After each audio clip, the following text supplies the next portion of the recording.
Daniel, you got a story for the people. What is going on?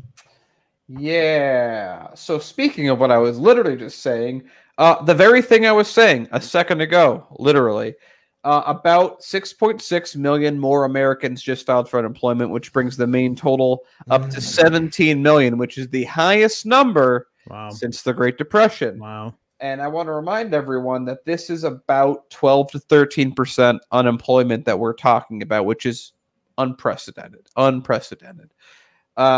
we're expecting it to get worse. So we'll see what happens. So the surge of job losses continued last week with 6.6 million Americans applying for unemployment benefits. The Labor Department said Thursday more than 17 million new jobless claims have been filed in the past 4 weeks. Just 4 weeks.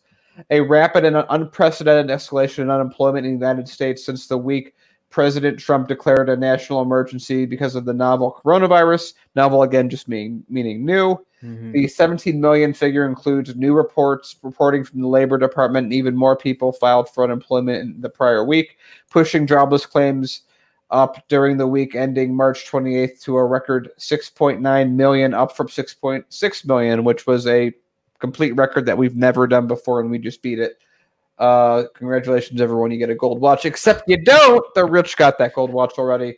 Janet Yellen, one of the world's top economists, said the U.S. unemployment rate has jumped to at least over 13%. And by the way, unemployment is basically you actively talking to unemployment office, actively looking for a job in the, 3-6 months, and then eventually they just say you don't matter. So I'm going to quote Kyle Kulinski, whatever unemployment is, double it.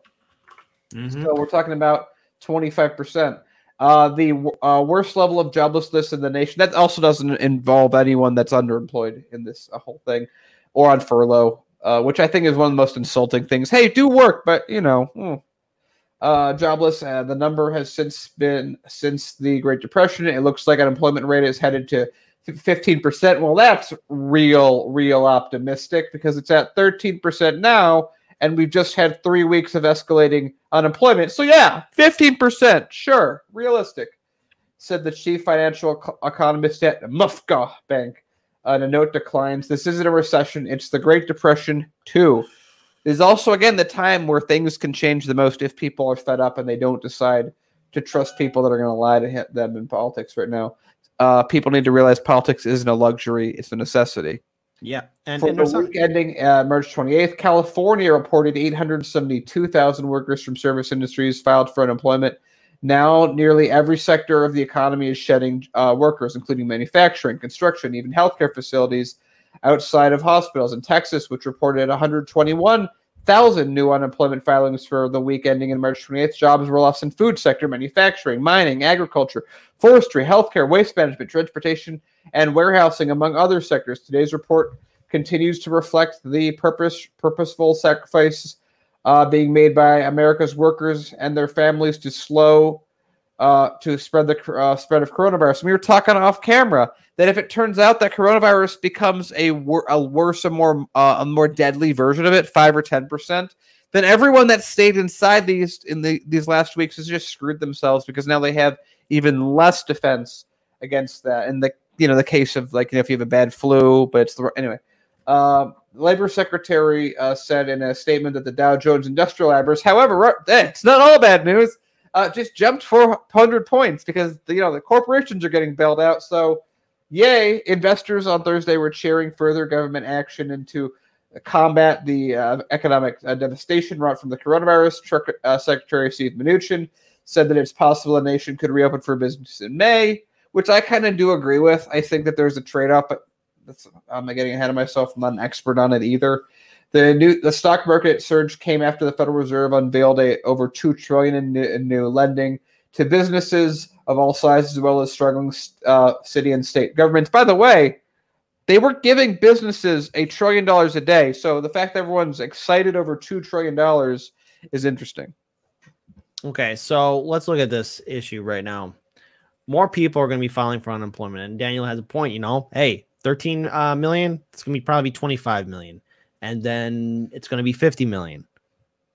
We don't know how bad things are going to get right now because, again, The issue is our system is overwhelmed right now. You got hospitals that are packed with people that right now have COVID-19, not enough ventilators. You have people who don't have insurance right now. So even dealing with ailments or other physical problems or health issues, hey, good luck getting that treatment, because again, we have a system right now that's basically shut down. You have so many places of business that are permanently boarded up that are right now filing for bankruptcy.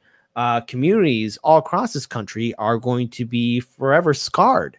There's no going back to normal. And when we do get out of this crisis, we have to address the economic issue. And that is, the corporations got bailed out. The corporations are getting that money. The millions upon millions of people that are right now unemployed, we're going to be waiting and waiting for relief. And people are going to be starving. People are going to be dying. People are going to be desperate. And I don't want to see people get hurt. I don't want to see that. Anybody. I think we all can agree on that, because if one community is hurt, guess what? I'm going to be hurting too. It impacts us all. And to build that better future right now, this is the time we start planning. And the first step to building that better future is realizing that the top 1%, those that control everything, those that have all the power, don't care about you, and we have to move on without them. We have to change this election system. We have to build a movement where they're begging us to be let in again. We have to build something for them to beg to be back in, but we can't let them back in. This requires all of us working together, communicating, compromising, and building that better future, not only for ourselves, but for the next generation. I just want to put a final note on that. Earlier we were talking about how do we change things to stop this whole two-party system?